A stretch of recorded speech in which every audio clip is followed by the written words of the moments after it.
All right, we're late. I apologize. I apologize for being late. We're going to call to order the special meeting for the Stillwater Utility Authority for January 22nd, 2015. And if I can pull up my correct agenda. All right, call to order. We're going to drop down to straight to general orders, and that's the roundtable discussion with Ralph Tellis. So, Mr. Blankenship, are you first? I will just do a brief... Excuse me, I forgot to announce that Trustee Weaver, Vice Chair Weaver is not present at this meeting. I apologize. Thank you. Just real briefly, just wanted to review the goal of the what we're talking about is the water and wastewater cost of service and rate design study. And the goal of our study is for us to be able to determine the actual cost of providing the water and wastewater services to the community and establish a rate structure that would reasonably ensure sustainable water and wastewater systems that meet the needs and expectations of our current and future customers. About a month ago, I guess, we had our first work session in which our consultant, Ralph Tellis, Tom Beckley, the project manager, was here and visited with us about rate objectives of rate setting. And today he's here to talk with us about rate designs or different types of rate structures and possibly a little bit on our financial plan review. So at that point, I'll go ahead and turn it over to Tom and let you proceed with your presentation. Thanks, Dan. So today we're going to go over, as Dan mentioned, the financial plan. We'll actually do that first. And basically these are the preliminary results from analyzing the revenue requirements and the potential revenues of the water and wastewater utility. And we look at each utility separately as a standalone entity, basically, to help us, assess how each utility is supporting itself and making sure that each utility generates revenue sufficient to support itself, or if for some reason a decision was made not to do that, that we knew how much subsidy it was receiving from other sources. And then we'll talk about conceptual rate designs. And we worked with staff to develop some conceptual rate designs, and we'll talk about just general considerations when it comes to rate designs. And then we'll talk about the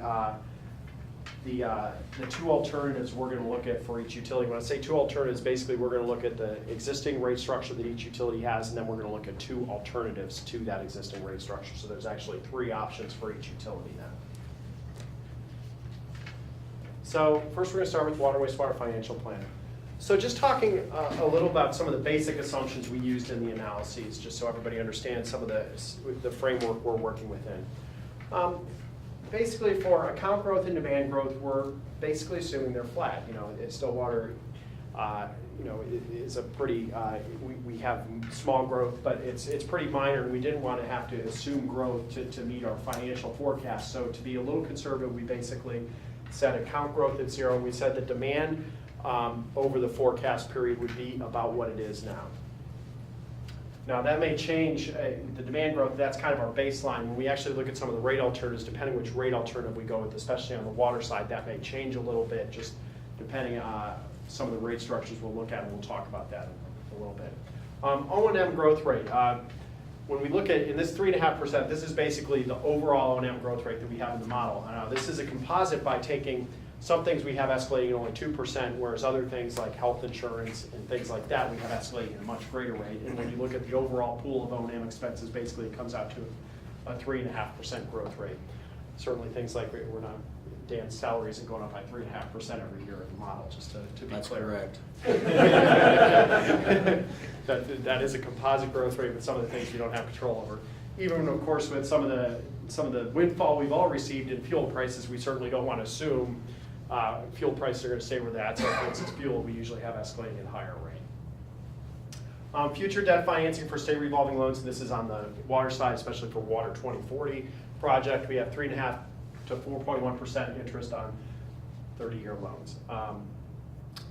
And then the water capital project budget, we have $11 million in FY 2019 and 2020, so this is beyond the Water 2040 project time frame. And then wastewater capital project budget, we have increasing from $3 million to about $4.5 million to between 2018 and 2020. And this really helps the utility reach the goal of sustainably replacing infrastructure needs, especially in the wastewater side. Looking at, what do we believe the wastewater utility needs to be doing to start replacing those assets, some of which have been in the ground for 100 years. And really, we need to have a plan to start feasibly replacing those assets over time. Yes, sir. So those last two items were your statements of that's what we need, or that's what the projections are? Working with utility staff, basically, we identified what they believe, because especially on the water side, this is 2019 through 2020, this is moving beyond water 2040, so on an ongoing basis in the future, what do the utilities need to be doing to replace it? It's basically what they believe we need to be doing to provide sustainable replacement and rehabilitation of the So existing it's the assets. need, not our current rates have that incremental. Correct. It's the need. Yes, I'm sorry. Yes, but yes, this is basically a need. It's not something we're funding now. Gotcha. So certainly you'll see when we get into a few slides that there certainly are some rate increases necessary to accommodate these levels of recapitalization.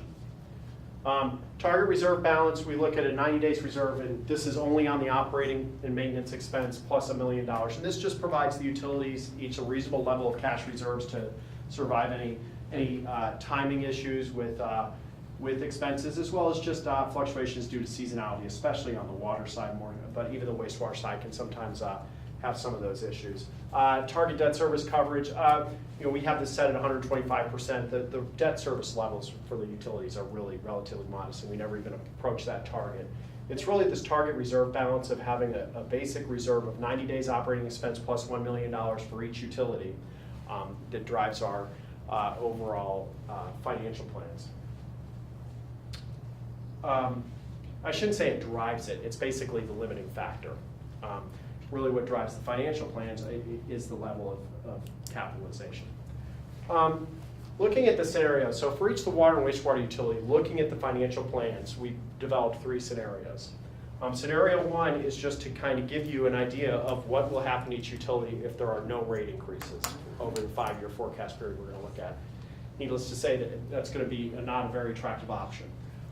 Scenario 2 is what we have labeled as a just-in-time rate increase, and this is just saying we're just going to wait as long as we can until those kind of metrics that we had, fund balance, reserves, are at an absolute minimum, and then we'll raise rates just enough to get them right at where they need to be to have the minimum fund balance while providing the level of O&M expenditure and capital expenditures. And so what you'll see, for instance, when we get to the water side is you can go a few years, but then you'll need a pretty dramatic rate increase. So scenario 3 is what we call a smooth rate increase. So this is saying, well, we'd rather have more consistent rate increases over time. So what level of consistent rate increases do we need to maintain the utilities? So looking at the water financial plan, to give you an overall idea of what the financial plans look like then under those 3 scenarios. Scenario 1, no rate increase, 0, but we'll look at the impact of that here on the next slide. Scenario 2, just-in-time rate increases. Basically, we could buy with zeros till about 2019, but then we need a 46% rate increase in 2019. And we need that rate increase, otherwise we're going to be in really bad shape. And then we need a 20% rate increase in 2020.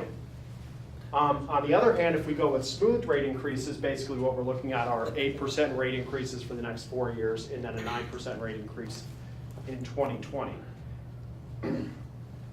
So, this is feasible and the financial plan works, but obviously, we're counting on then in 2019 that the trustees and the city council will approve the rate increase, otherwise the utility will be in a really bad place if they don't get that rate increase. So what does this mean? Looking at revenue versus requirements, this green bar are the revenue requirements for the water utility for each year, and then the blue bars are each of the 3 options. So in 2015, the rates are already set, that's why all 3 blue bars are the same height. 2016, you can see the bar on the far right starts increasing, whereas the 2 left bars stay the same until they get the large rate increase here. And the bar on the right keeps going up every year steadily over time because we do the smooth rate increases.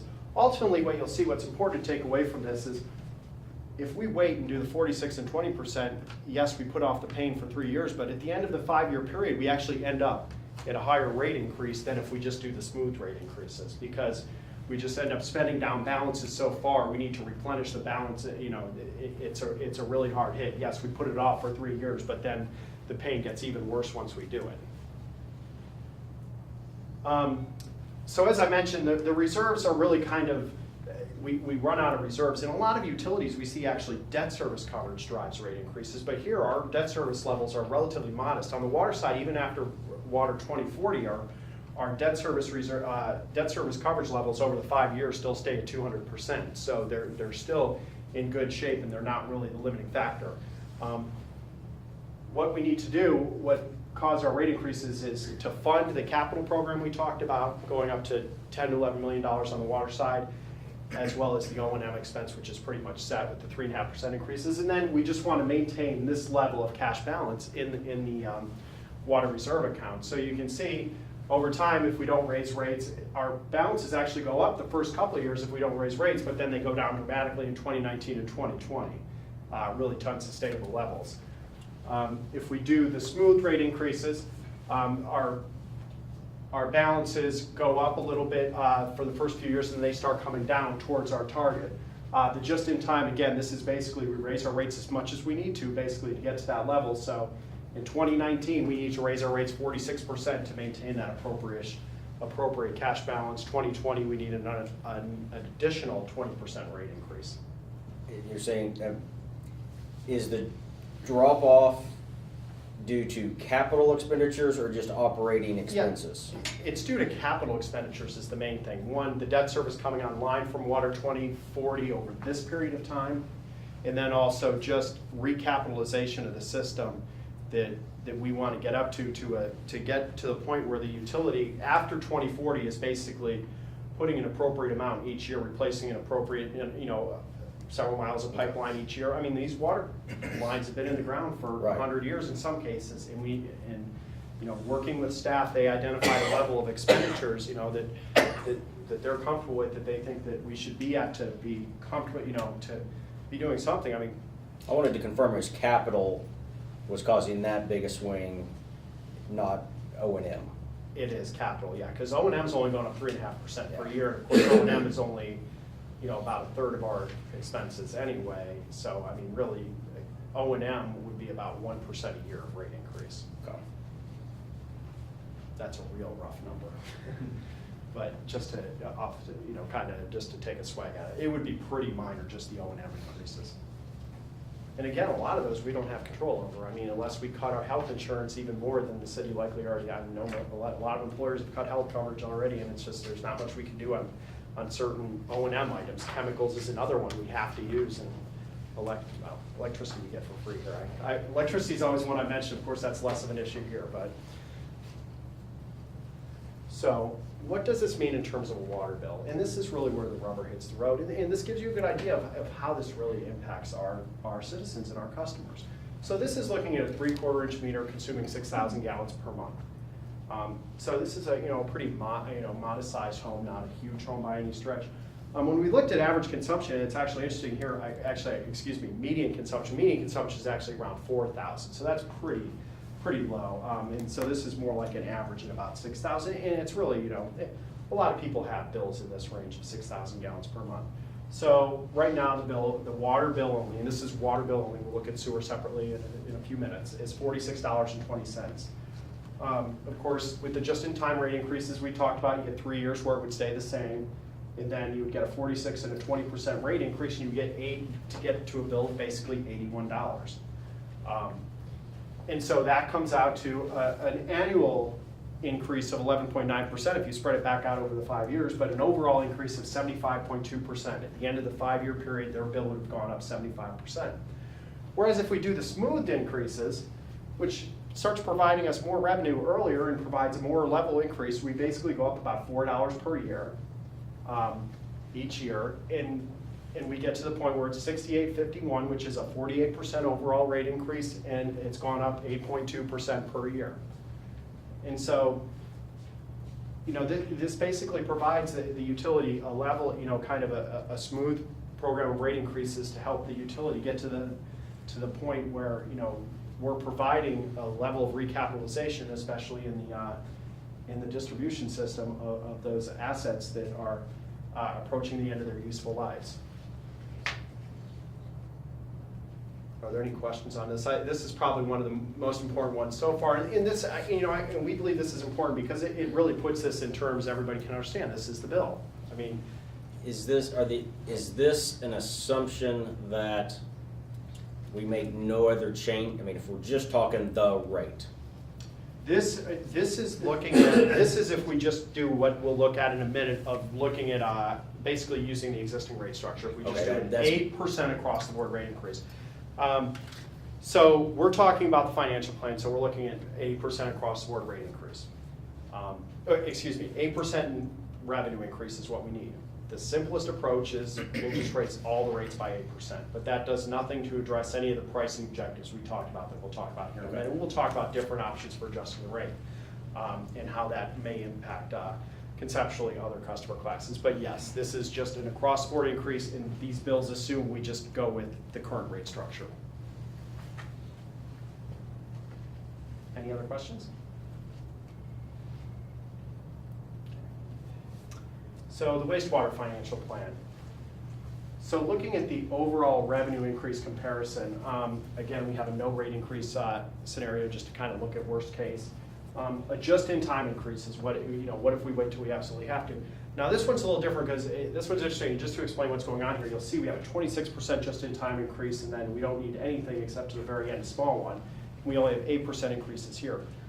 In the smooth increase scenario, we actually assume that we're okay living under the target for a while on the fund balance, knowing that we're working our way back to it, and that's how can we get away with this. Whereas kind of in the just-in-time, we say, what do we need to get to where we want to be immediately? So that's why that's a little odd way to look at it. But basically, within the constraints that we felt, were appropriate, that's how it worked out. So, have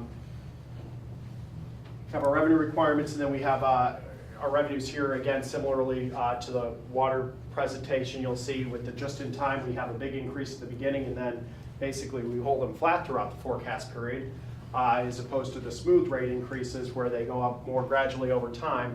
Now what's interesting here is basically if you take the big increase right up front, the advantage of that is we generate those revenues over the entire forecast period, and we actually end up with lower overall revenues, which equates to lower overall rates at the end of 5 years if we're willing. Sometimes I refer to this when I'm talking to clients as the big bath theory. You just take one big rate increase, you take your lumps at once, and then take a 26% rate increase, and you're good for 4 years, as opposed to doing, these are 8% rate increases every year. So looking at the reserve levels that this results in, again, part of the reason we can get away with the smooth increases is we're saying we're okay understanding that we're going to be a little below target in 2016 because we know we're working our way back up to where we want to be. And then, of course, if we don't do any rate increases, 2018 we end up in the negative, and it just keeps getting worse if we don't do a rate increase, which can be expected. In 2020, basically both scenarios that we presented end up in approximately the same place in terms of reserve balances.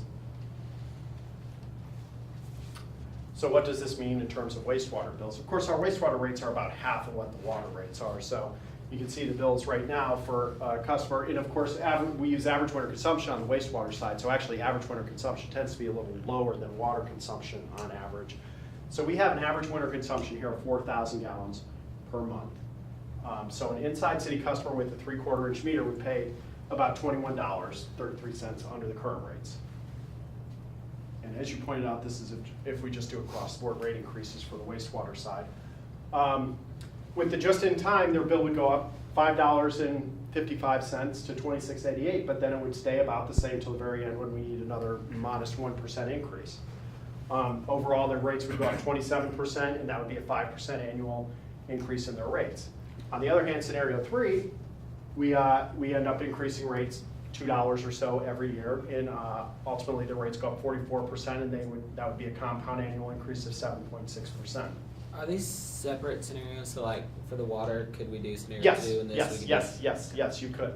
You certainly could. So there's no reason that you have to do the same scenario for both. And similarly, when we look at water and wastewater, the alternatives are completely separate. And actually, I'll explain, because there is a slight wrinkle even to the rate alternatives that I'll explain when I get to it. Any questions on this?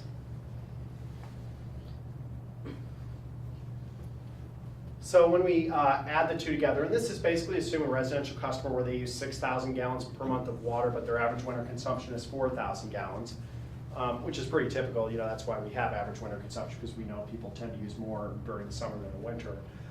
You know, total bill increase. If we combine, although this shows them combined, we don't have to, but you know, just kind of for presentation purposes, we just combine the scenarios.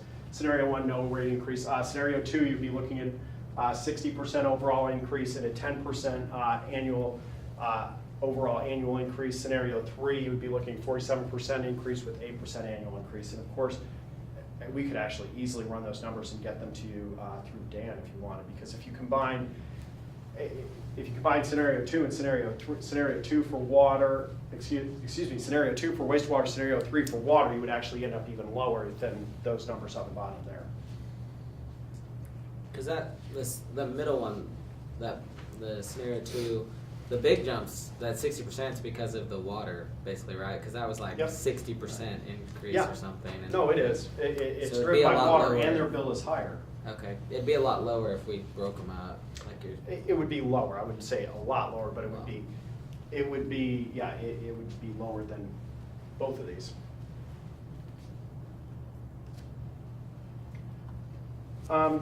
Next, we want to move on. Sorry, I should have a slide here to kind of break up this discussion. So that's kind of the end of our financial plan discussion. So before I move on to the conceptual rate design discussion, are there any final questions just on financial plan? Of course, you'll have time at the very end to ask as many questions as you'd like. Okay. These are the pricing objective results. And you'll remember when we had our discussion with you, staff had already done theirs. And did we share staff's results with you? I think we did.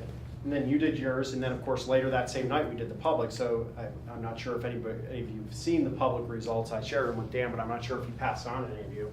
So to kind of give you an idea of where the public came out, for the public we did add the sustainability one that you guys elected to add, and they actually rated it a little higher. I should caveat, for those of you who haven't heard, there were only 3 members of the public there. We know. Okay. Yeah. Okay.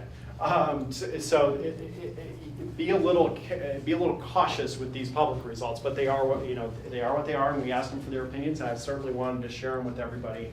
It sounds like maybe some of you have seen them already, but a lot of the things felt the same. Affordability was very high, rate stability was very high. So you guys actually were right there. Their top 3 were in your top 4. So very similar. Feelings. Conservation demand management at the very bottom, just like you guys were close to the bottom. Thank you. Sure. So just to refresh everybody's memory, in case you don't have it memorized, I just wanted to go over the current rate structure real quick. Tom, one thing, I know you all are taking notes, and a lot of notes, and that's great, but we have the presentation, we can get that to you, so you can have the whole presentation. Yeah, that would be nice. Yep. So all these pages I've just written are for nothing. No, I'm just That's kidding. your own words. I'm throwing it. On the water side, for minimum charge, we increased the minimum charge by meter size, and then we have a $6.60 per 1,000 gallon volume rate. Sewers, on the sewer, we have an $8.13 per meter charge that does not change by meter size, and then we have a volume rate of $3.30 per 1,000 gallons. So I just want to talk a little bit these are conceptual rate designs, because I just want to give you guys an idea of what different utilities do in terms of rate design. So and then we'll talk about specific alternatives that we developed with the city staff that we think would be appropriate here in Stillwater to consider. So the first is uniform volume rate, which is what we do now. We charge $6.60 per 1,000 gallons. It doesn't change by customer class. It's basically however much you use, you pay $6.60 per 1,000 gallons. Another option some utilities use is what's called a seasonal volume rate. And so in the winter, they may charge $6 per 1,000 gallons, but in the summer, they charge $7 per 1,000 gallons. And this is really to encourage people to use a little less in the summer. Or you may have your supply or your distribution system or some other asset may be taxed in the summer, and you just want to do what you can, maybe just to shave a little bit of usage in the summer and just discourage people from or I guess the better way to put it is just to encourage people to be mindful of their water use in the summer. So you may have a lower rate in the winter and a higher rate in the summer. And the difference there really comes down to what your objectives are as well as your pricing needs. Looking at another rate structure that some utilities have is a declining block volume rate. This is less common nowadays, and I can tell you the reason the declining block rates were first used was not to give people a volume discount. It was a way to reflect cost by customer class without actually splitting your customers into classes, because really what it reflected was the first block was intended to be residential customers. The second block was intended to be commercial customers, and then the third block was intended to be your large commercial and then industrial customers and whatnot. What's really happened though is you get some commercial customers that are over here in resident because they're really small. More importantly, you have some residential customers who just use a lot of water on their lawn and stuff, and then you're giving them a volume discount to water their lawn, and it really doesn't send good pricing signals. So this has really fallen out of favor because with billing systems these days, it's really typically pretty easy to do rates by customer class and get to the same point without having this structure that doesn't differentiate between it. One that is more common these days is the inclining block volume rate, and that's where you charge, say, for the first 10,000 gallons, you would charge $6.60. For the next 10,000 gallons, you would charge $7.60, and then for anything over 20,000 gallons, you would charge $9. And this is really a rate that promotes conservation. And so, I want to be clear. I know conservation isn't a significant deal here, but I'm just kind of giving you guys all some background of what different options are and what's out there in the industry and how commonly it's used. Certainly when you look at, as you well know, there's other places in Oklahoma or even as near as Wichita where they have much more significant water supply issues, and they use some of these rate structures. So when we talk about conservation, when you look at the water pricing structure continuum, a flat rate, and what we mean by flat rate is there are still some utilities out there, typically pretty small, but actually the city of St. Louis, a vast majority of their residential customers are not metered. They pay a flat rate regardless of how much water they use, because nobody knows how much water they use. So they are still out there. So that's what flat rate. Declining block doesn't promote conservation much, but at least people pay more for every 1,000 gallons they use, even if it goes down after a while. Uniform rate like you have, they pay the same amount for every 1,000. Seasonal is a little more conservation oriented. Inclining block is more conservation oriented. And then I want to talk a little bit about budget individualized rates. This is where a lot of places have been going. And again, we understand conservation is a big deal here, but we're just trying to make sure that you guys understand all the options that are out there. And this is certainly something that's used around here. This is what Wichita does. They use what's called an individualized rate structure. Oh, I forgot I had these pictures. Okay, so when we look at an individualized volume rate, they're typically based on average winter consumption. As you may know, we bill sewer based on average winter consumption. Basically, we use average winter consumption as the basis for billing, our estimate of how much sewer contribution you make to the system throughout the year. So this takes that same number and then uses it to set blocks for your water usage. So if you use 0 up to your average winter consumption, say 10,000 gallons is that's pretty high. Say 6,000 gallons is your average winter consumption. Usage from 0 to 6,000 would be in block 1. Usage from 6, plus 20,000 gallons, or you could do it, typically it's done, you could do up to 300% of your average winter consumption, is actually Wichita uses 310%, would be at the next block, and then anything over that amount would be in a third block. And so what you're doing here is instead of the inclining block structure we looked at before where we said all customers, the blocks are 0 to 10, 10 to 20, 20 and above, we're saying we're basing the block on how much you're using throughout the year, your average winter consumption. If you're using 20,000 gallons in the winter, then we're okay with you using 20,000 gallons in the summer as well and not charging you more for it because you're using that amount year round and apparently, that must be essential usage for you. You're really using that inside because we're pretty confident you're not using, a bunch of water. Well, who knows what people are doing outside, but in general, it's accepted that if you're using it in the winter, then it's likely indoor usage. One thing on this is also typically to protect some of your smaller customers, you would set a minimum average winter consumption of say 6,000 gallons. So even if somebody uses 1,000 gallons, you would have a 6,000 gallon minimum on that. The next step that is becoming prevalent out in the West, especially in California and some places in Arizona, is what's called a water budget rate. So instead of taking a person's average winter consumption to estimate how much we think they should be using indoors, some utilities are actually looking at how many people live in the house and then how much irrigable area they have on their lot. And so it's a pretty complex methodology. And then to the next extreme, some utilities actually look at daily transevaporation rates based on the climate of the city. And so they're looking at the temperature, the humidity, and everything, and they're figuring out how much water you should be putting on your lawn if you water your grass. And they give you an allowance for that in your rates, but they look at it every day. And so the water budget is basically similar to average winter consumption, except they figure out how much water you should be using based on factors instead of how much you just use in the winter. So that's a pretty complex structure, and we're in no way suggesting that here. I'm just providing this information for educational purposes. That this is kind of the next step that some utilities in some areas are moving towards. So looking at the rate design options, and again, we worked with city staff to, basically we worked with city staff, we went through that same presentation we just gave you guys, and then we spent an hour and a half, 2 hours talking about what do we think is right for the city of Wichita based on the pricing objectives from you guys as well as them, as well as the public, and just came up with some options.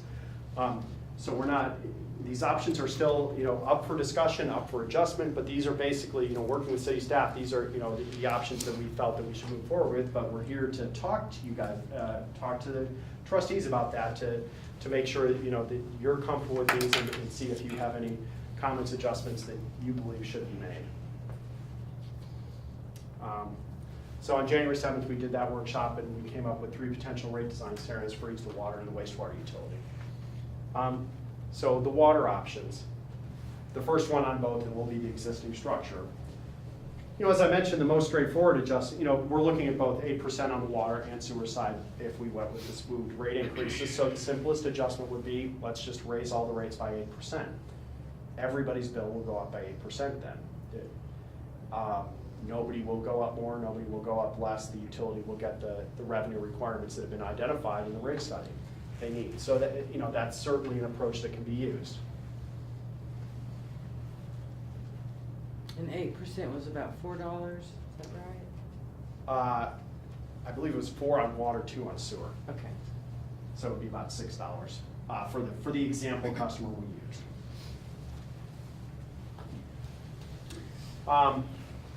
On the water side, alternative 1 would be increasing block rates. And again, recognizing that we're not necessarily, talking to city staff, talking to you guys, conservation is a big deal, but it is an important social consideration, and when it comes down to it, it can be important. However, the reason we're proposing this is not so much conservation, but it also addresses affordability. And the way it addresses affordability is that if we increase block 2 and block 3 rates, that block 1 rate can actually stay the same or even potentially go down.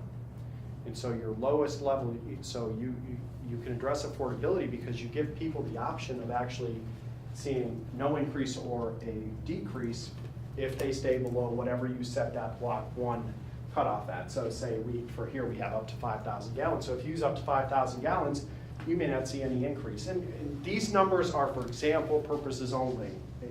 Just to be clear, we're still working on these numbers, waiting for the results of these workshops. But for example, in this example, what we're saying is on block 1, we may not increase block 1 at all. We'll leave it at $6.60, which is the current rate.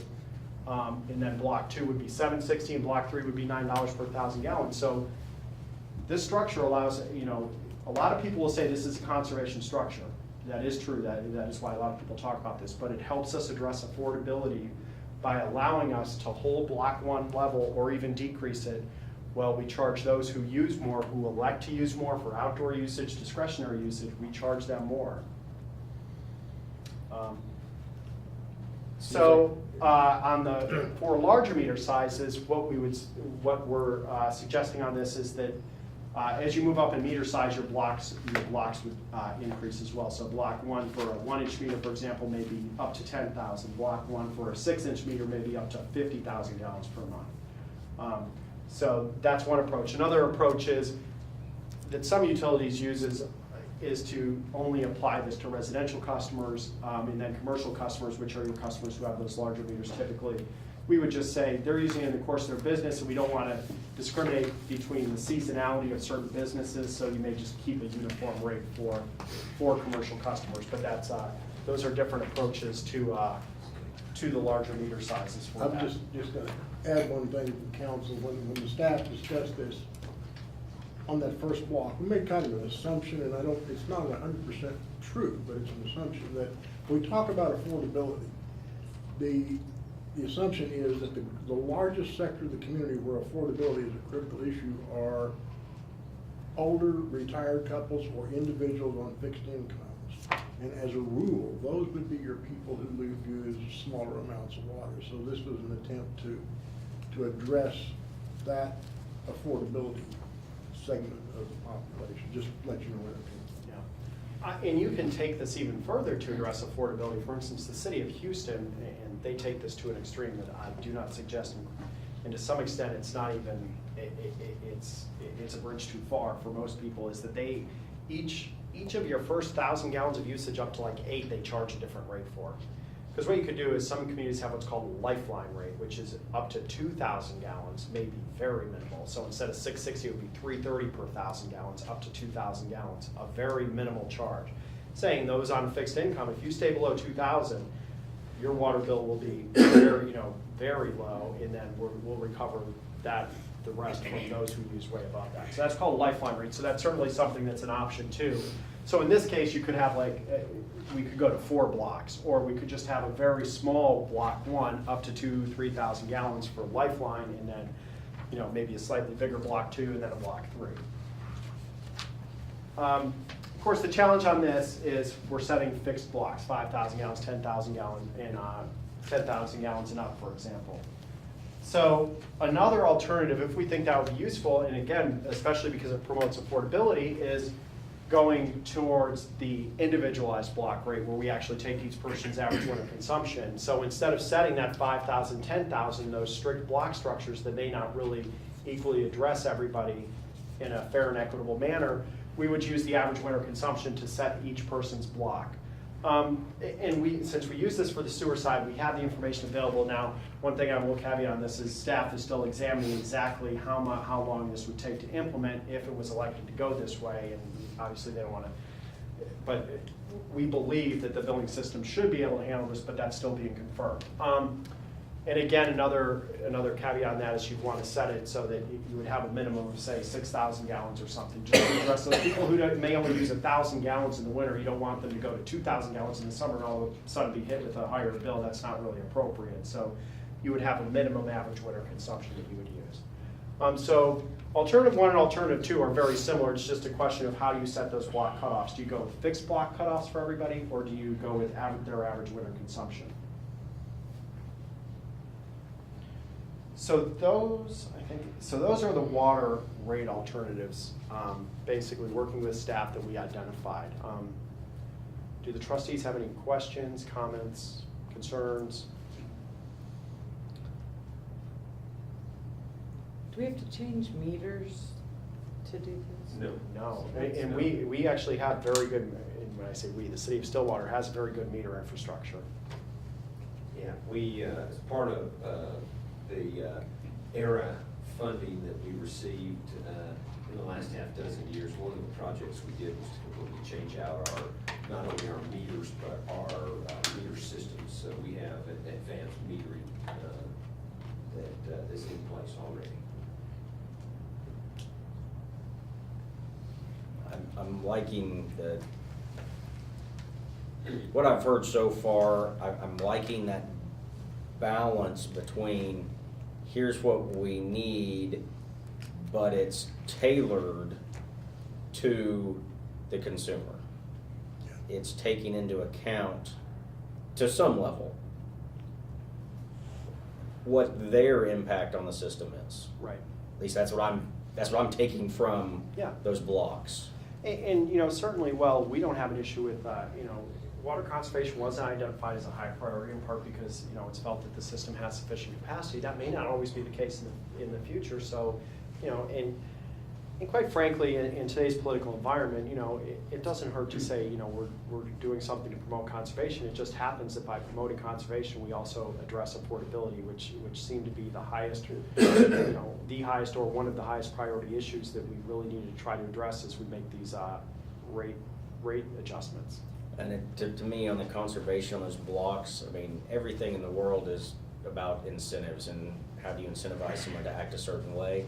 And unless that block, the cutoff, was close to someone's average usage, they're not gonna be incentivized to not use water if that blocks half of what they normally use. Right. That's not gonna change their behavior.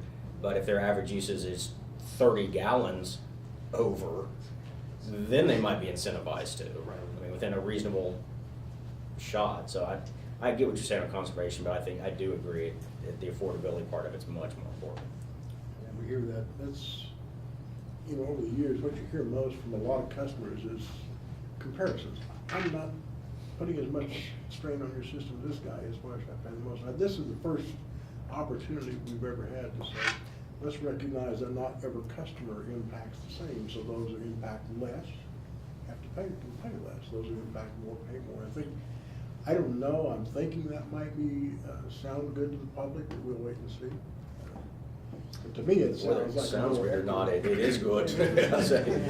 Do these options, do they still include I don't know, what's the right word, that base charge or that meter charge, Yeah, just the there's a existence of? Customer service charge. We're not proposing, we think that's a pretty appropriate way to do it. It increases with meter size to reflect the different readiness to serve component for each water meter size. We'll actually talk about on the sewer side, because as I mentioned, on the sewer side, we don't have the same thing.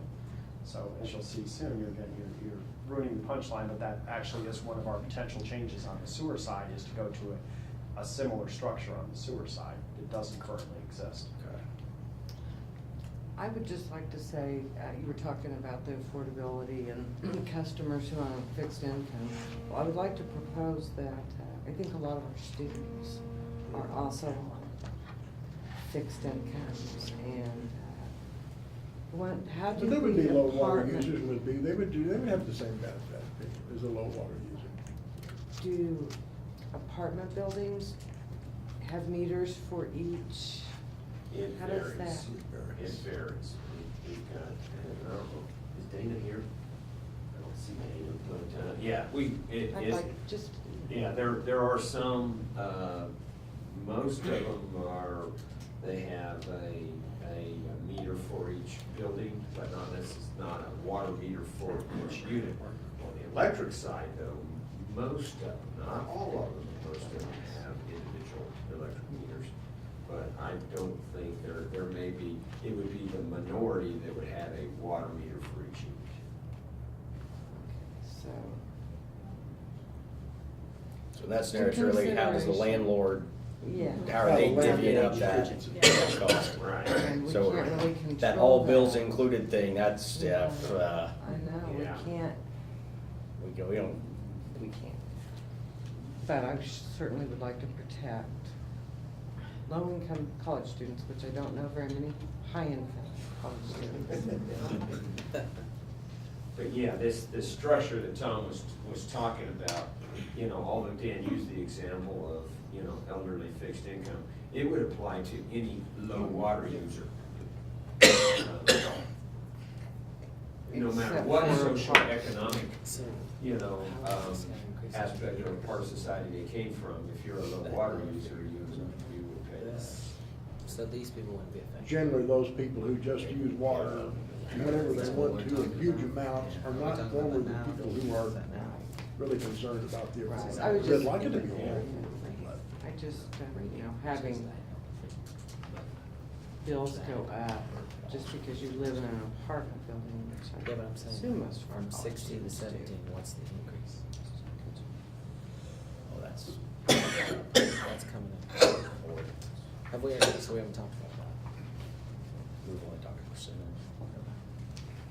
So we haven't talked about how it's gonna increase over the years yet, right? You're coming up to that. You just. Well, on this- basically, like on what would this happen, page- there's a couple different options, but when we talk about a rate structure change, so we talk about the 8% annual increases, just using a smooth example.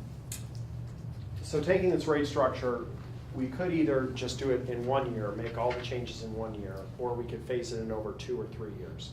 Because what's gonna happen, and I think I mentioned this in the last meeting, because the challenge is anytime we change the rate structure, you're gonna create winners and losers. And I'm just using that term loosely, but what I mean by winners and losers is if we do anything besides an across the board, if we do across the board rate increases, everybody bills change by 8%. If we change the rate structure, some bills are gonna go to change by more, some are gonna change by less.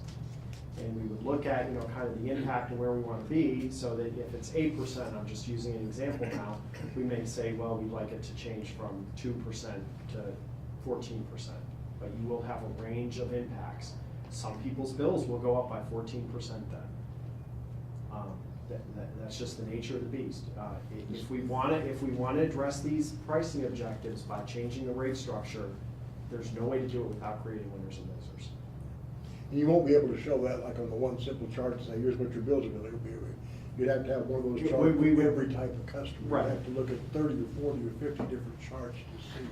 Well, and we can. We look at example customers. We look at a high usage customer compared to a low usage customer. And then it becomes even more challenging if you go to an average winter consumption rate structure because you get even more variables. But there are certainly ways to do it. But in the end, that's the challenge. To change rate structure, if we want to address affordability and other issues, then we have to create winners and losers. Otherwise, like I said, and I think I mentioned this last time, the most straightforward approach is to understand if we need 8% more revenue, just raise everybody's bill by 8%, and to some extent, that's the easiest to explain.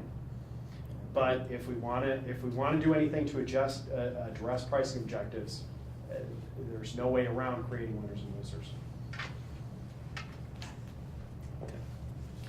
And so it really comes into how do we phase it in to kind of understand the impact of that and what range are we comfortable with.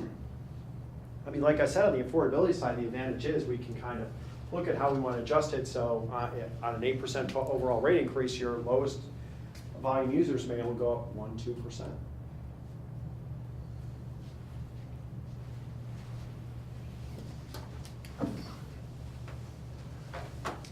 So on the wastewater side, again, existing structure, 8% overall rate increase, we would just apply equally to all customer class. Well, there's only 2 charges on the wastewater side right now. There's the fixed charge and then the volume rate of $3.30 per 1,000 gallons. Minimum charge of $8.13 that doesn't vary by meter size.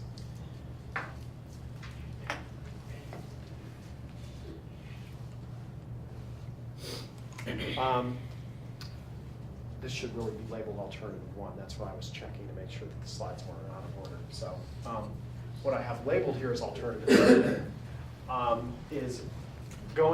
is implementing base charges by meter size. So this is similar to what we do on the water utility, and this is justified from the perspective that the larger meter sizes we've built, and of course we're talking water meters because I don't believe you have anybody who has a sewer meter. Maybe you have one. We don't have any sewer meters. But basically, we use a water meter as an estimate of their potential demand on the sewer system. Yes, ma'am?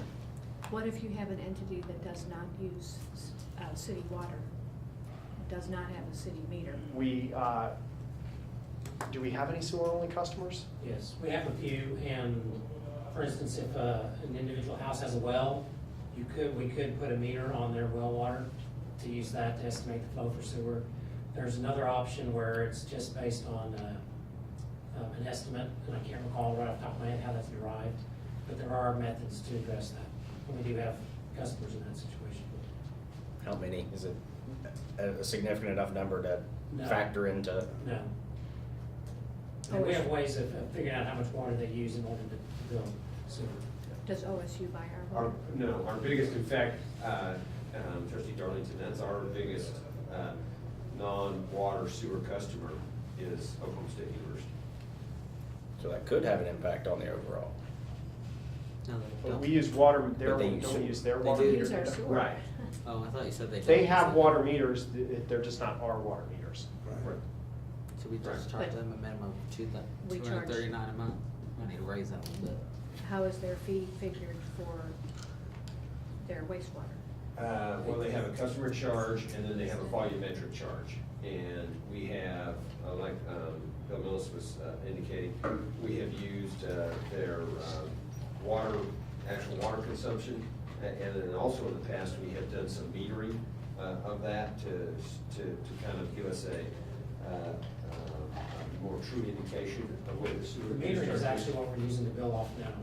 The metering, did flow monitoring at discharge points from the OSU system to the city system and measured flow, and that's what's used right now.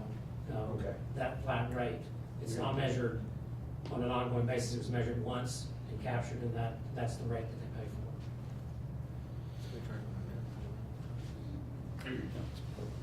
for. So in this case, we would maintain the current minimum charge, and then we would have, excuse me, not maintain, we would increase the minimum charge by meter size to reflect the difference, what we call readiness to serve component, the fact that we have assets built to provide service to these customers, and the bigger their water meter is, the more potential demand they place on the more potential flow they have into the system, so the more they should pay to recognize that. So in effect, this will increase costs for those with larger meters slightly. So when we're looking at an 8% overall rate increase, for example, the folks with the larger meters will pay more under this scenario, which means that we can increase, that we can have smaller increases for those that have the 3/4 inch meters, which are most of our residential customers.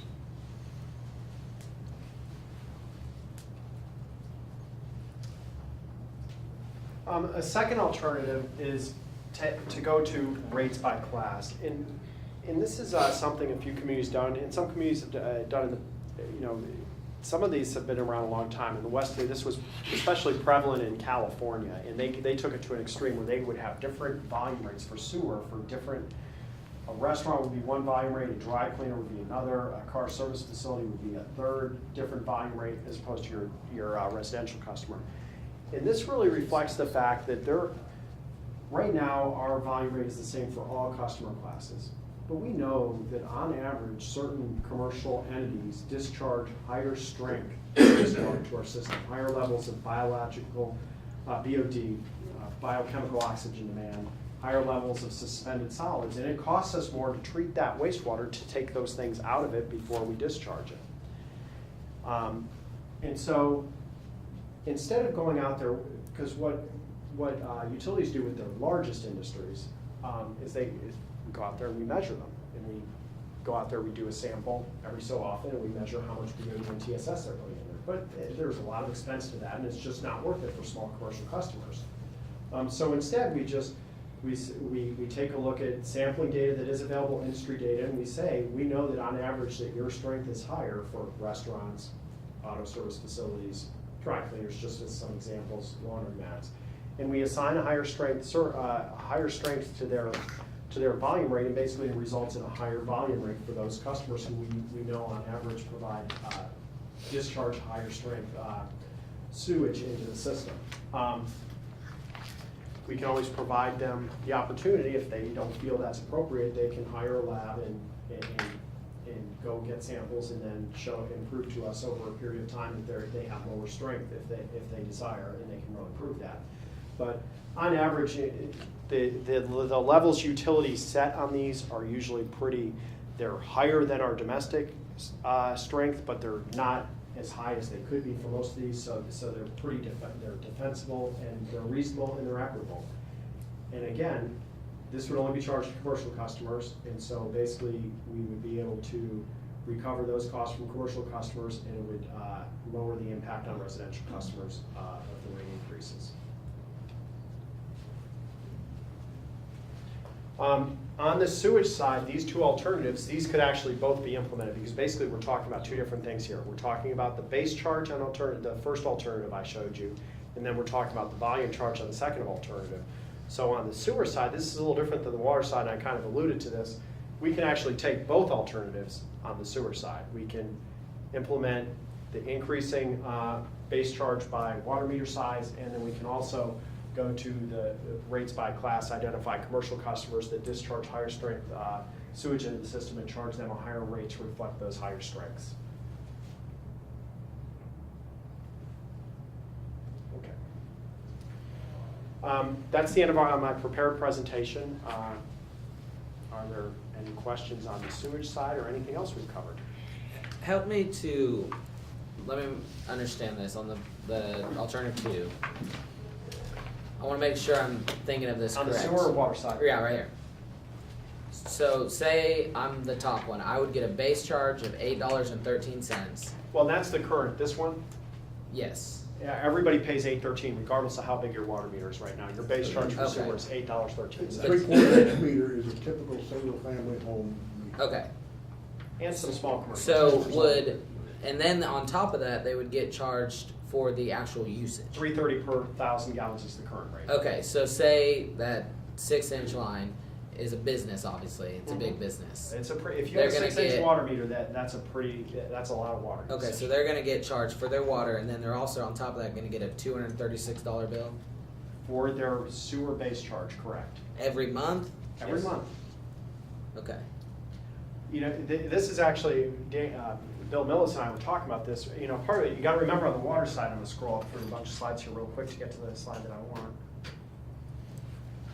On the water side, they're just the same now for example purposes, but they're already paying $236 on the water side for a base charge because that reflects their potential demand on the water system.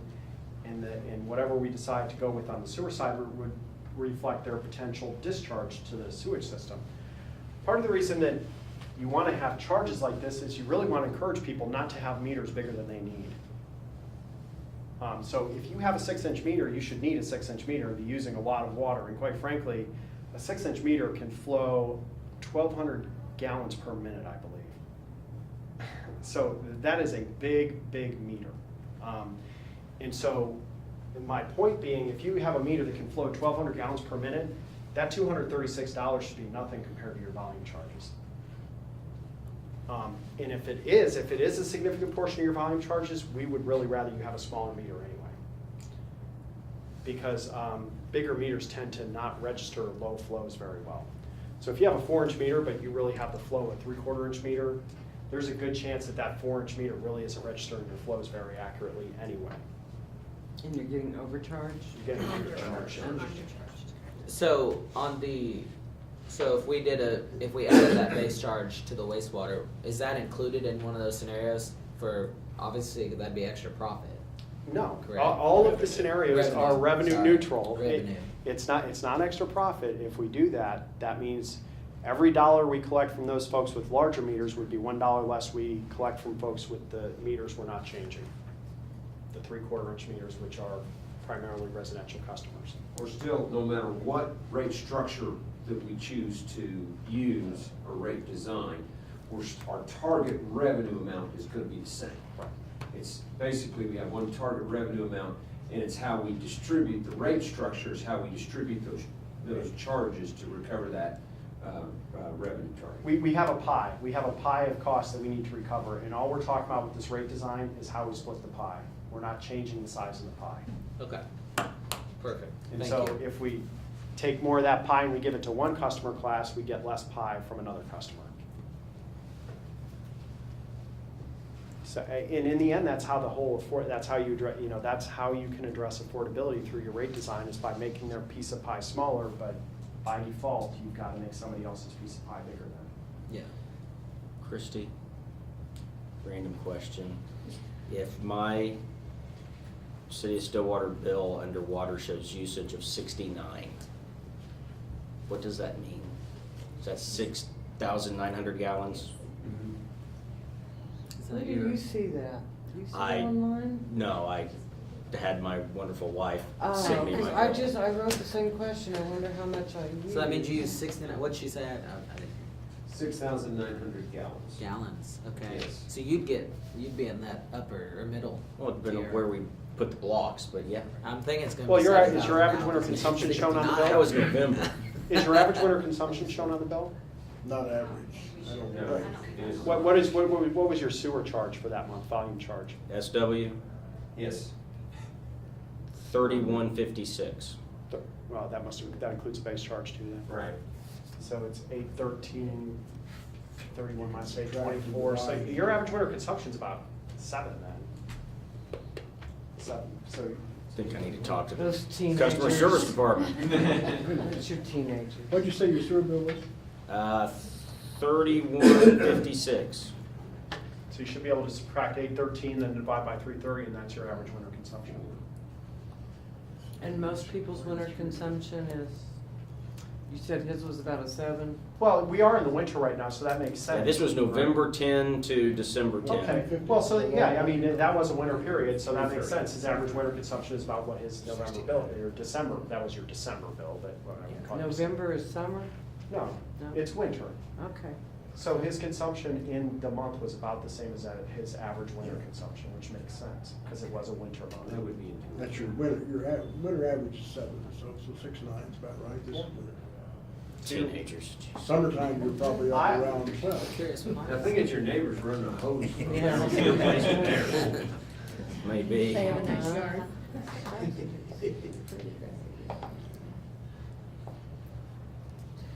I use 10 So in if summer we- easily or more. In summer.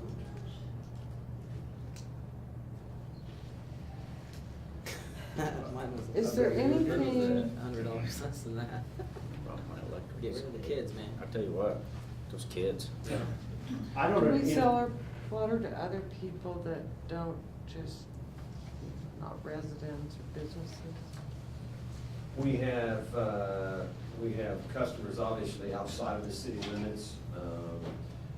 The Rural Water Corporation, former Rural Water Corporation 3 that we acquired, and prior to that, what was known as Payne County Rural Water District Number 1, that we acquired, I want to say around mid-90s. Those are city customers, but they're located outside the city limits. We also sell bulk water to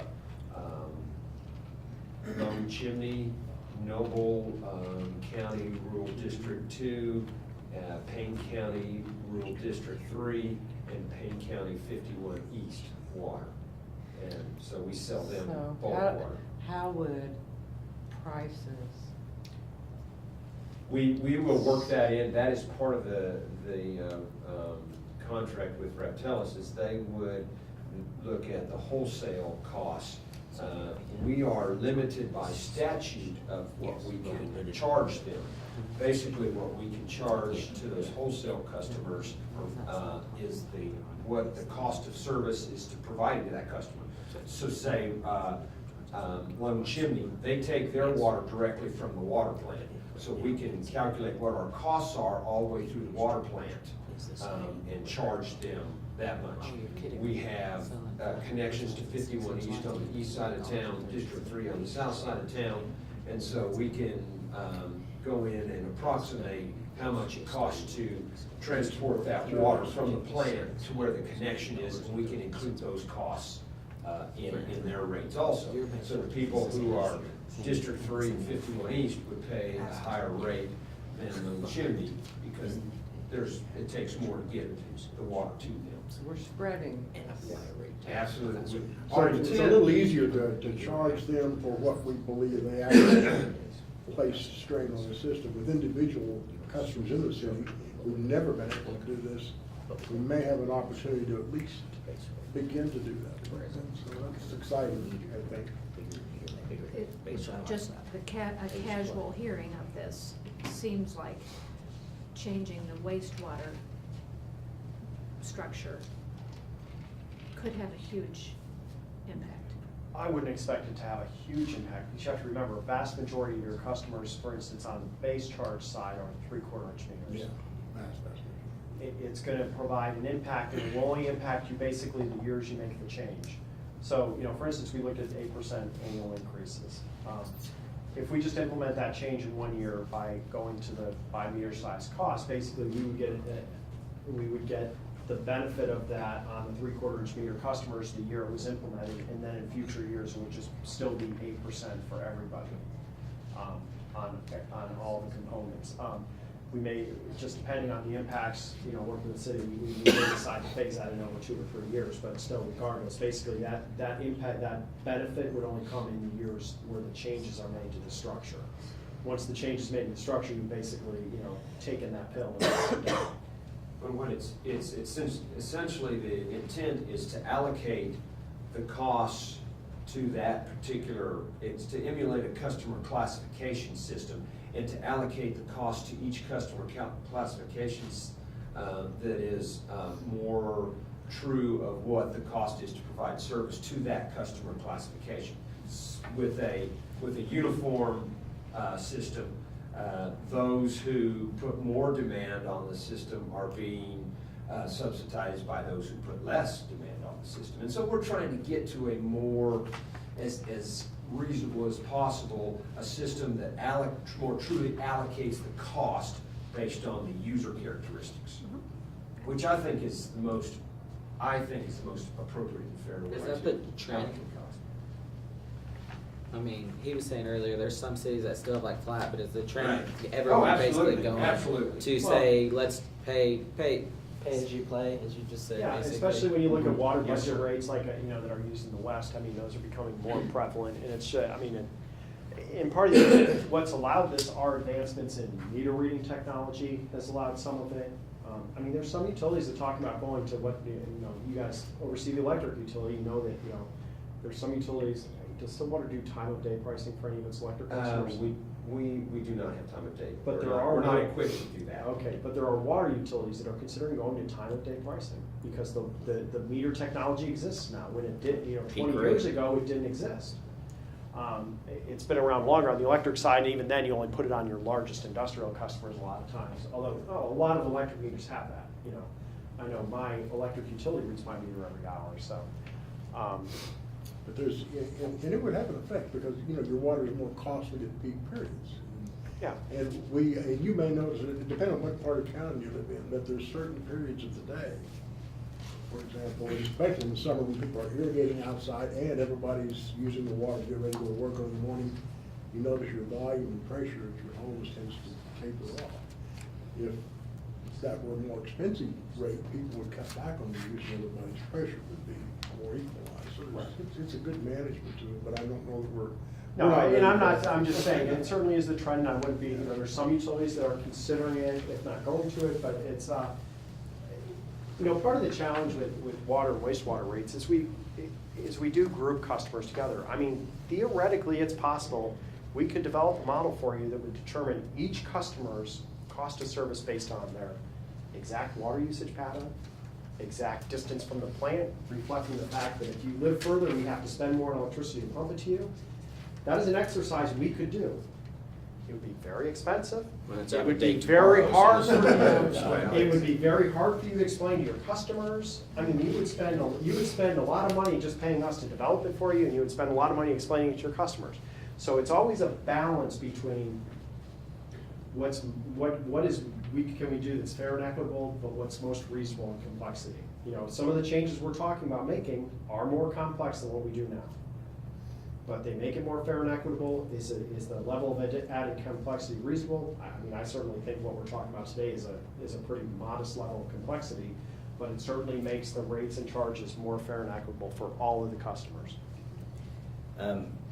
Just looking at, which one is that? This is current rates. It's current rates. What would you like to look at?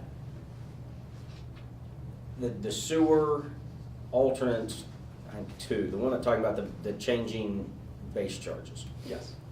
And I'm not talking about the very specific dollar figure, Yeah. but the conceptual dollar figure that you show for each meter size, and I don't know who's the right answer, the right person to ask the question. Is that just a dart thrown, Yep. or is that, So can I justify why a 2-inch meter is $23 more than a 3/4-inch meter on sewer? Yes. Okay. And so there's basically two components of our base charge.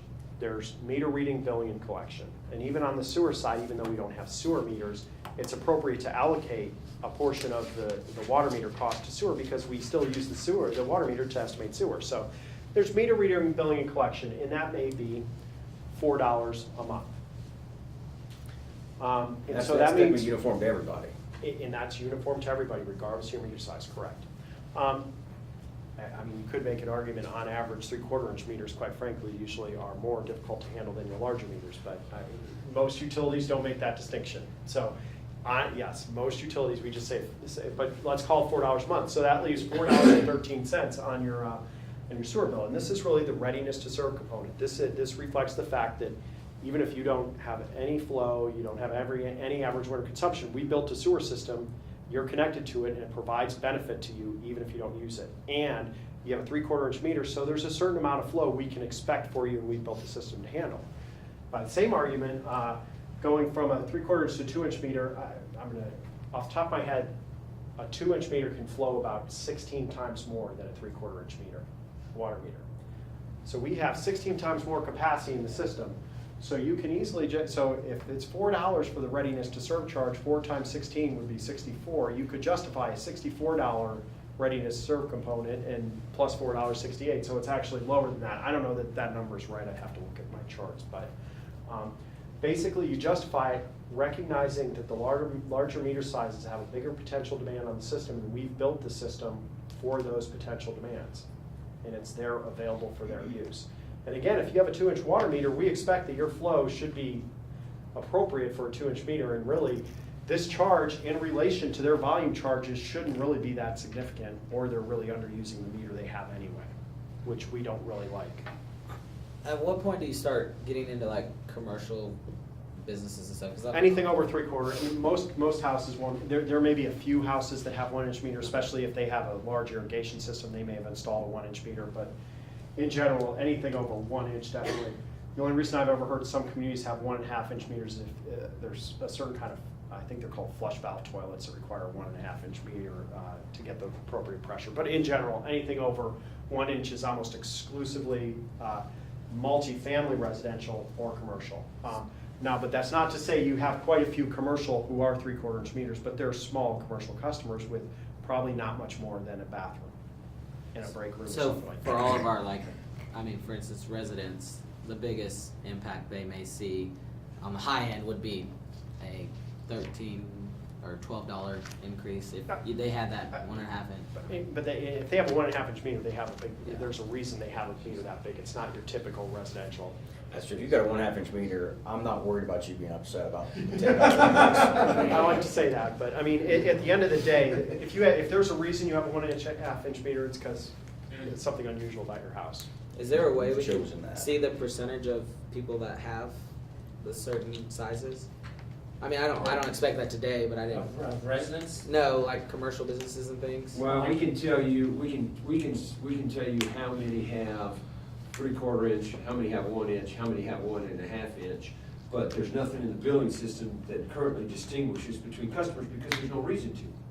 I Everybody believe pays actually the same there is. volumetric I think rate. we can get that. So we can tell you we have X amount of 3/4 inch, X amount of 1 inch, X amount of 1.5. Dan, we can get you that. We have that. Okay. No, I mean, it's not a we're big my concern, I'm customers just curious. class. You have residential and commercial in your billing system. Okay. So we can get that for you. And I can get that for you. I'll get that and I'll give it to Dan, and Dan will give it to you. You're right, you don't use it, but it is in there actually. Now, what I always caution people about when you have something that's in the billing system that you don't use is it's gonna not be always subject to- reliable, but The thing is about that, yeah, it's gonna be subject to whoever put that information in there, what they Right. consider to be commercial, what they consider to be residential. And no, maybe we have that data, but I'm not gonna vouch for the accuracy. I would give that warning too, because if you don't use it, then Yeah. sometimes there's not a lot of care. But I can in how certainly it's tell entered. you with great Yes. level of confidence how many of each one we have. Yep. Of course, we each think of our own situation and how this is gonna affect us. And I'm just wondering, at Oak Creek, we have 1 meter for 24 homes. We don't know what size we have, I just checked. And, so, our rate, if we have a 1.5-inch meter, because we have 25 homes on that 1 meter. I don't know if that correlates. Well, I can tell you on the sewer side, you're paying $8.13 for that, for 25 homes, whereas, Mhm, right. which obviously Whereas- isn't fair and equitable. I mean, Right, I agree. I mean, from the perspective, obviously, there's only one billing and collection charge, and that part of it is fair that you only pay that, but there's the other piece of that base charge that, you know, that's really what we're trying to address. I mean, I'm guessing, but I mean, no, this is just an example, but yeah, I mean, maybe a 2 or 3 inch meter most likely. But I think that's a great example of the equity issue. You know, if we had 25 similar single-family homes, they would, on the sewer side, be paying the $8.13 Right. 25 times. But currently, we So don't you guys go just pay down one. the 1/8, Yep. 13 So you would Yep. just get one Right. charge, you wouldn't. Regardless of how big the 25. meter is. Select to do that when you, We chose to only use 1 meter because it was so expensive to put and the city a allows meter that, on every people to do house. that. Oh, So- yeah, we're, That's the problem. we don't dictate to, if an individual wants to come in and buy a 6-inch meter, we'll sell a 6-inch meter. I'm sure we didn't buy anything higher than we needed. Right, yeah. Do you live in a single-family home? I live in a community, I mean, you would call it condos. Are they okay, they're attached? Attached. Yes. They're attached. Single family attached. Okay. It's like living Yeah, I on mean, the so beach. that's a tough one. I mean, certainly, and I don't know what the building requirements are. I mean, could somebody build 25 single-family homes and put them behind 1 meter? Would we allow that? No. No, these are sit on one. No, one parcel. they're attached. No, I This understand. is that. as unique gets. Okay. This is really different. Okay, so that's not common anyway, so it's kind of an exception. So an apartment complex wouldn't pay Right. $8.13. If they Well, on had the one, sewer if side, they had 1 meter for the entire complex, they would. Eesh. Back on the fair and equitable. Yeah. Eesh, yeah. All right, we're getting short on Mhm. time, gang. I have, We gotta. well, I have So, but just I mean, one I'm not question tripping numbers. about, I know that, you know, everybody rolls their eyeballs when we talk about other cities. How competitive, what are competitive water costs When we for come back with, Oklahoma? when we come back with water rate structures in 2.5 weeks, we'll have data for you. Because we're gonna, because again, we're kind of, you know, we talked about the overall revenue increases and we're talking about conceptual rates and we're still kind of finalizing. We wanted to run these by you to see, you know, I mean, ultimately, at the end of today, I don't think, I don't wanna dictate, you know, how your process is, but we wanted to make sure that you guys were good with these, and if there's any adjustments that are necessary, we can make those as we move forward and bring them back to you in 2.5 weeks. And that's how, after the questions, what I wanted to ask you guys is not the hard numbers. That's not what I'm looking for ideas on, but the conceptual of those numbers. Right, the approach. That's Which approach do you Way want to to take? shorten it for me, thank you. You're welcome. The approach to it, what are you guys' thoughts on that? Are you liking the direction it's going on how to structure this? The I approach like being, the approach and the choices that we're looking at. the gives us approach a being choice. pay for what you receive. Mhm. Fair and equitable, as how I think. Yes. Yeah, I shook my head. Okay. At it that I way. wasn't looking at you. Yeah. I mean, I would just like to add that it's not that your current rate structure is extremely unfair and equitable, let's be clear. It's just we can make There's these gaps. adjustments that help address some inequities. And again, we are adding complexity by doing this, but is it worth it to help better address being fair and equitable? And that's ultimately the decision, yeah. At least worth the discussion, for sure. I mean, and ultimately, I mean, there's a couple things here. Are you good with these? Did you really want us to eliminate anything based on our discussion today? It doesn't sound like you do, so you're good. When we come back in 2.5 weeks, we'll bring you back these same options with the real rates, you know, based on our finalization of the cost service we're working on with Bill, Christie, and Dan on, and everything else. But we just want to make sure we were going in the right direction before we come back to you on February 9th. Can you give, I'm sorry, I was just, rate 1 and rate 2, I can't remember your charts, how you just gave us the charts for wastewater and water, Yeah. A and B. So water, we have the existing structure. Alternative one is increasing blocks with just the fixed blocks. No, I'm sorry. Earlier in the the presentation. Yeah. you guys- Oh. Just in time versus smoothing. The just-in-time Yeah. versus smoothing. Can we see A and B and B and A and? We can't, I can bring it up, because basically there would just be, yeah, do we want to go with Scenarios. just-in-time, yeah, with smooth? Yeah, when we come back. For and- one with the wastewater and one with the Yes, water. we can do that. As well as the others. Thank you. Could Yes, we ma'am. have the slides before the meeting, please? Yes. Oh, next time? Yeah. Yeah. It's just Could too we have much them- information. Maybe a few Try to days listen. before the Yeah. meeting? If that would. We'll try, I mean, we'll do our best. I mean, Dan and Bill have really been pushing on this, this is it's not super short, but it's a relatively compressed time schedule. We've done this project on, and we're not complaining, but I certainly understand, we're still working with staff, so, we were working on this with them, to some extent, earlier today, going through the presentation, but, we will do better and get it to Should you we earlier next postpone a time. We little will do bit? better and get it to you earlier next time. Thank you. Yeah. And Dan, and I don't know if next time is when this question applies, or maybe the next time, but will we, on that one, talk about the increasing block, where a block was 5,000 gallons. Is there I'd love to be able to play with that and say, what does it do if it's 6,000 gallons? What does it do if it's at 4,000 gallons? Is that The big logistically possible? It is, and I do have that data. It's not in a format that's really suitable to do that with. And the big difference really is looking at what percent of your customers fall in each of those groups. I can understand that. And that's really what it comes down to, how much of your, what percentage of your usage is under 4,000 versus what percentage of your usage is under 6,000. And I actually have that data for average winter consumption, because we're using that to kind of look at those blocks on the average winter consumption one, and then. I see that nuance becoming extremely important when it comes down to brass tacks, when it comes down to us balancing out the affordability versus the stability. I see that nuance could be very important. And I think, obviously, and when I say 4, 5, and 6, I don't know, it may be 7, 8, 9. I don't know where that range will be. That's an excellent question, and I'll get that data in a user-friendly format. We will use that to kind of take our best, our recommended approach to where to set those blocks, but we will have that information so you can see exactly how that relates to what you're talking about. Wonderful. And so you guys can have input on if you would like that adjusted. Is there anything else?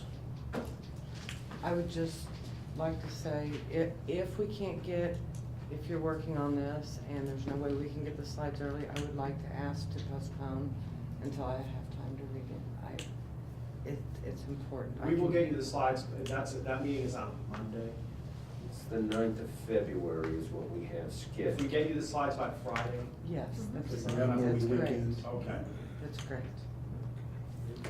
Got that, Liz and Rocky? Is that date for sure, the 9th? February The 9th. 9th, yes, sir. That's what we've scheduled. All right. You guys have anything else? Thank you for your time. I mean, this is very important, and I felt kind of like we're having some success when I heard you obviously understand the difference between affordability and stability, and to be able to articulate those, and that was really one of my objectives is to help you to become educated so that you can make good educated decisions. And it's obvious that is, the education process is occurring. It's a lot to wrap your mind around. I'm just telling you, it is a lot to wrap your mind around. But I think it's an important issue to the community. And thank you very much for your time to study this stuff and to start to learn. Thank you very much. I think we're gonna all look at our water bills differently. Yeah, nothing wrong with that. Okay, is there a motion to adjourn SUA special meeting? I make a motion to adjourn. Second. So a motion, a second, roll call, please. Chair Bartley? Yes. Trustee Noble? Yes. Trustee Darlington? Yes. Trustee Mahara? Yeah. That's approved 4-0, we are adjourned.